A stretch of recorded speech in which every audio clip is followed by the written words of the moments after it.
Language work and impact. For us, improving access to text, what is that? When I had the first review meeting in 2009 it was, I said, well, for us it is, can we handle the world? And this example has been going over all kinds of impact presentations. A colleague of mine said, just please change the example. I said, well, I won't. I think it's something like old shoes. It explains the thing well and it is comfortable. So bear with me. I will go with the world again. If you go for OCR, this is, by the way, 18th century periodical in Dutch, typical Dutch print with the word wereld in it. OCR like this. If you use Fine Reader SDK with the built-in standard Dutch dictionary. Of course, we have improved the stuff, and we now have the spelling wereld. So, yes, part of improving access to text is to try and improve the OCR of the word world in a document. But these are the variants in Dutch for world. In bold, these are very strange variants with inflectional variants, morphological invariants, can't be explained by any rule whatsoever. You can have good OCR, but can people find back the word world in OCR? So what we try to do in Impact is give people the opportunity to key in a modern word, modern entry, world, and then find back all the variants. That's basically the two components of the work in Impact we do.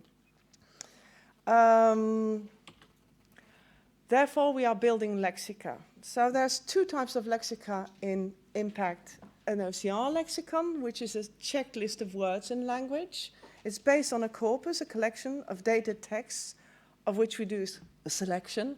Preferably, we use frequency information.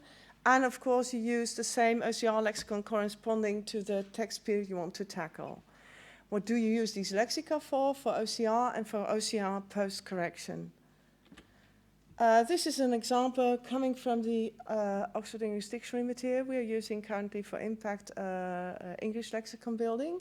So there's a simple frequency list, and I divided it into a historical one, and then the post-1900 one, in which you find, of course, isotopic electronics, sabotage, homozygote, I don't know if I pronounce it correctly. Okay, all modern words you don't use in historical lexicon. That's why the OD is important. Quotations are dated, so you can really make a good division of the material. The IR lexicon is a bit more complicated. The most important information categories are word forms, so a list of words, frequency information, and codes. We really want to make sure we collect material that is actually attested in real material and not hypothetical. And what we have is a modern lemma. You know a dictionary entry. If you use the Oxford English Dictionary, you've got an entry, and then we've got the quotations with all the variants. This modern entry is a kind of key for the IR lexicon. For all other languages, it's in their own language, the modern entry, and then we list all these possible variants of that word into the lexicon. That's the system we use. We do also some work on the NE lexica for OCR and NE recognition and variant matching in historical documents. We do that. We've been doing that for English, German, and Dutch, because I give some overview of technical details. We use the Stanford NE tagger with an additional impact module. We have an NE repository with gazetteers and also the library authority files because it's useful linking material. But I would like to refer for that to the parallel session on the language, on the NE work this afternoon by Frank Landsbergen. So it's too much detail for this presentation, but the work has been done here as well. Well, what are the strategies and the material, and what is the toolbox for lexicon building? Can I give you a picture of that without trying to get into too much detail? The important thing is, there's two types basically of spelling variation. There's spelling variation that can be predicted by patterns, and there's spelling variation of the bold printed ones in the second one that cannot be predicted by patterns. So if you do language work in impact and you use lexica, you also need the patterns to work with, because you'll never have the complete lexicon with every possible word that you might encounter in a document, also in your lexicon. That's what we hope at INL to finally have collected all possible variant forms of Dutch language, but we're still not there. So to give you an impression, every new text we collect, 6% of all the words in there we haven't yet in our central database, and we have been covering Dutch languages thoroughly as for English from the 5th till the 21st century. So you need both. So to have these, what do you need for material? Well, we've been using historical dictionaries with quotations, like the Oxford English Dictionary or the Dictionary of the Dutch Language, which is very useful material. Explain a little more in more detail later on. Corpus material of ground truth quality. You don't want to introduce errors into your lexicon, OCR errors. You can also use a list of dictionary entries and work on with some tools to do lexicon building. And you use modern or historical language computational lexica that already exist. What is our toolbox like? Well, there's selection. I won't go into too much detail, but we have been providing a tool to automatically derive spelling variation rules from a data set of historical forms with their modern equivalent. Because for some languages, people know exactly what possible spelling variation rules are for a certain language period.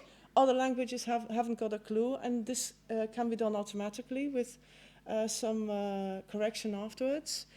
If you have a word list, and not more than that, there's a tool to do automatic expansion of that word list into all possible inflectional variants of an entry. We call that reverse lemmatization.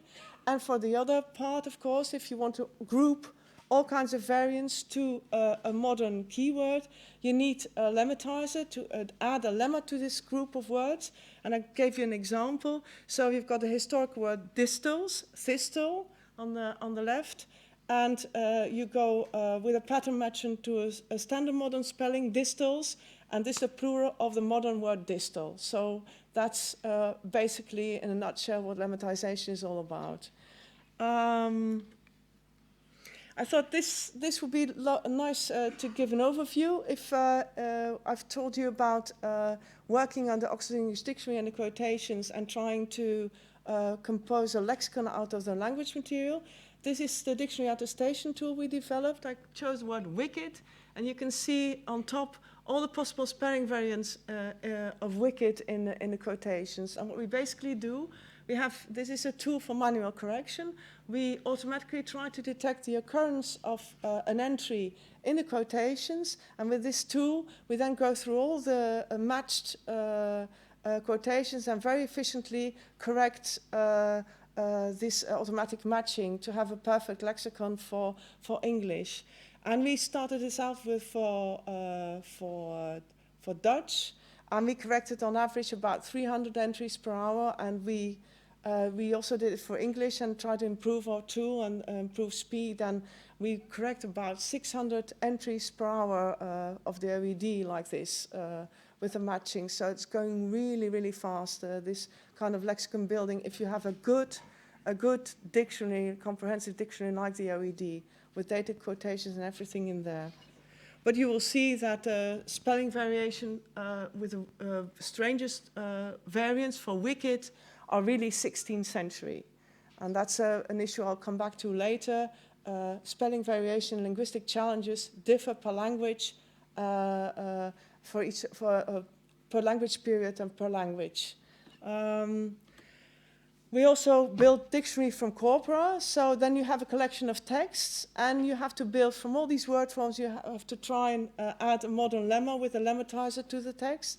This has to be manually corrected, and there's a Cobalt lexicon building tool, corpus-based, which is now being used for Slovene extensively, and Thomas Ariasvich will talk about that also later on this afternoon. What did we really do? We used existing computational linguistic approaches. We were very pragmatic, but we figured out how they work for historical language. And we developed a workflow to deal with problems posed by historical language. What data selection do you do? Where do you get your data? What manual work is still needed? And what computational linguistic tools can you apply to really make the work go faster? What did we do? This is how I recall the different languages. I just go over the map and then don't forget any of the languages. So I've been working with 9 different languages. INL and LMU started out working on the tools the first 2 years, and then the 2 new language partners and new languages came afterwards to try and work with our procedures, with our tools, and with what we built for Dutch and English, and see whether this would work for other languages. There are quite some challenges. I'm a historical linguist and lexicographer by origin, and I was really very pleased to get familiar with all these different languages and language situations. Because we had what is true for Dutch is not at all true for another language. So we have different points of departure. We have to figure out for which periods does it make sense to build a historical lexicon. What are the available language resources in a certain country for the specific language? Are there already tools available with our language partners which they already can use based on their own experience, or do they need some tools we have been developing? There was issues with special character sets. So all kinds of different situations we started from. And we had quite an exciting couple of years, which we presented things in general meetings, we had individual training sessions, and of course, the best way to evaluate the stuff you've been building the first 2 years is having people to try out everything you did and use their own tools. So you get additional requirements, training, making your tools more efficient, interesting feedback. That was also very fruitful and exciting. So to give you an overview of the language periods which have been tackled, you can see a great difference. For Dutch, we start from the 17th century. For German, there's an interesting pilot on the 16th century language, which Annette Gottschalk will talk about this afternoon. For French, we tackled 16th and 17th century language. For Polish as well. For English, you have to go way back into the early language period to have some benefit for historical lexicon building, due to the fact that spelling variation for English is far less challenging than for other languages, basically. And for the Eastern European languages, we focused on the later periods, like for Slovene and for Czech. That's the overview. There were different resources for lexicon building. For us, the greatest surprise was that for some of the Eastern European languages, there's no ground truth quality material available for lexicon building. What we have in Dutch, we have a digital library where we have near to 100% correct digitized language material you can use for lexicon building. There was nothing there for Bulgarian. And there was no corpus material for Polish available, not a lot in any case. So we had to analyze the different situations and go for different approaches, different ways that lead to Rome, to the lexicon eventually, which we used. And there was some other challenges, like for Bulgarian. I think Jesse will go into that a little bit later on in his next talk. With Old Church Slavonic, special glyphs for Polish, for instance. So all kinds of different challenges, too much to go into. One of the things we then did was to have our major lexicon building tool adapt to be able to correct OCR errors, which was something we didn't think we would need to do at the beginning of the project, that there would be languages trying to build good lexica from OCR. So we added to the lexicon tool the possibility to link to the image and to correct the word forms and still lemmatize and do everything they needed for lexicon building. So to have a more detailed overview, we have some interesting use cases for German and for the work on Polish and for the work on Slovene this afternoon in the parallel language sessions, which will give more detail for you. I'm just for the overview here at this moment. What did we need to do as well? And as language people, we build these lexica, but we need to be able to use them in OCR. So what we did was do work on the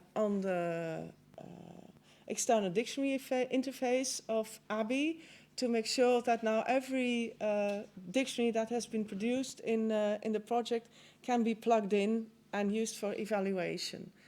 We are researchers, we still think there's more we can do, integrate morphological structure into OCR procedure, historical spelling variation patterns.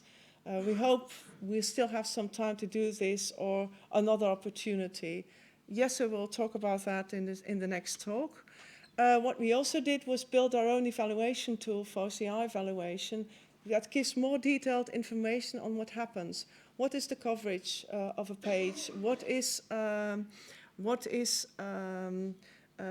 real word errors that are in the of words that are correct but are not and in the dictionary but not good OCR words. And this was useful information for us to analyze whether a simple word list we compiled would suffice or we needed to do some more work on the OCR lexica. And then you've been doing all this work on OCR for lexica for OCR and also lexica to be used for better retrieval.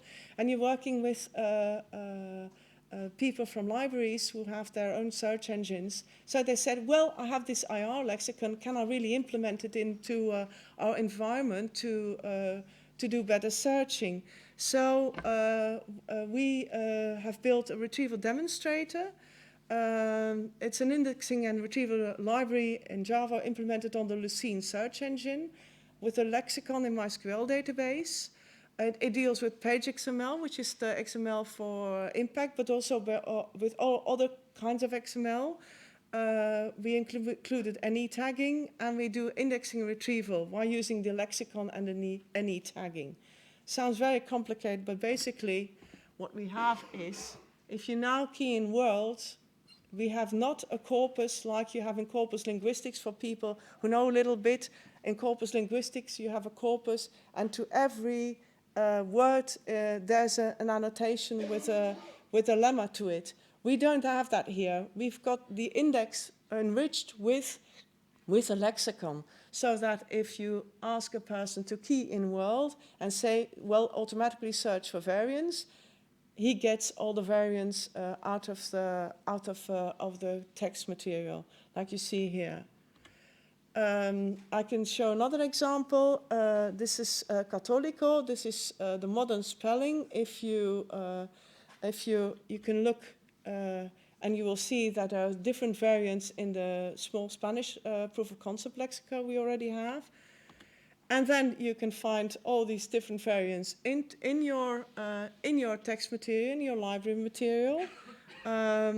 You can look into the image and to find it back and really highlight. And if you click on a word, you can see what the OCR is behind it. Or you can just simply have a look at the OCR text also in that Retrieval Demonstrator. You can have an overview like in corpus linguistics. Libraries do the other document view. We have we want hits and context because we got a straight overview of everything that is there. So a nice bit of variation in the Spanish material there. Because, well, we think if you want to do something more for retrieval, you can group your variants per hit. What is the difference now with a lexicon and you would do simple fuzzy searching? Well, you'll have the good ones, but you'll have a lot of bad ones as well, like Carbolico, and I thought that was a very interesting variant of Cattolico.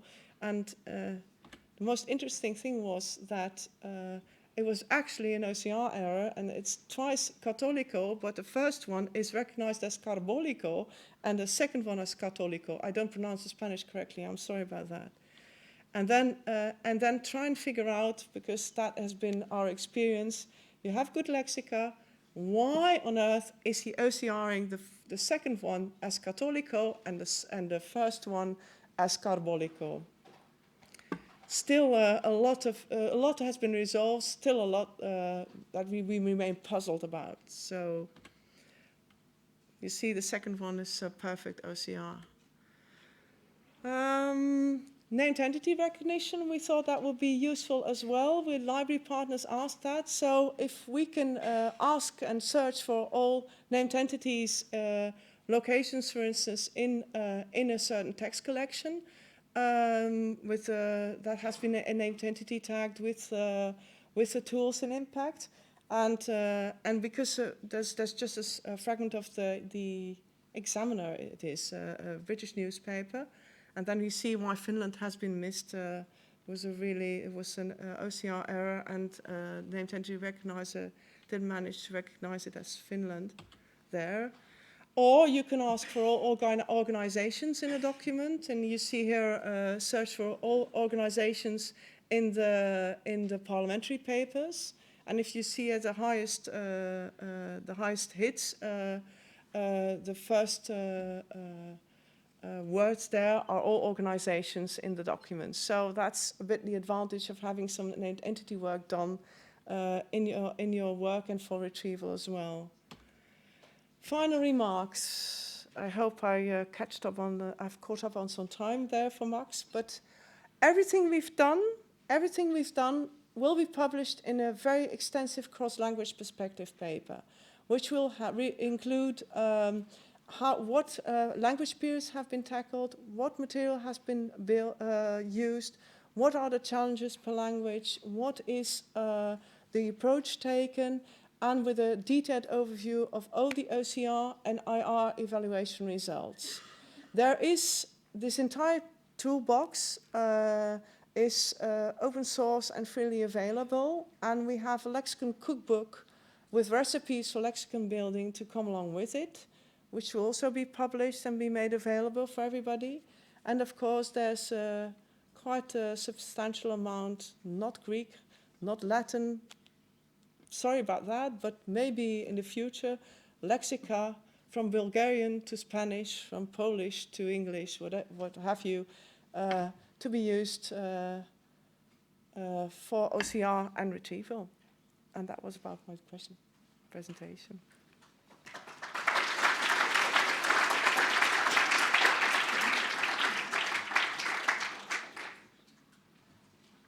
Thank you very much, Katrien, for this impressive overview of the work done in Impact, and also for your time management.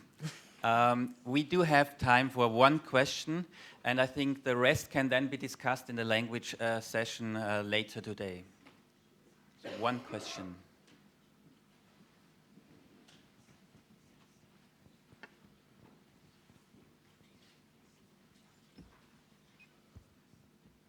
Sorry, I'm very impressed with your place name lexicon. Are you also picking up surnames? Because I was interested when you were talking about the English language. Yeah. Certainly the 17th century, 18th century, surnames distort and change quite significantly. Yeah, we've got for Impact, we've got a nice collection of keyed named entity material, gazetteers, with surnames included. Yeah, so we included that as well. Persons, place names, and organizations. That's what we did for Impact. Yeah. Okay, thank you very much again.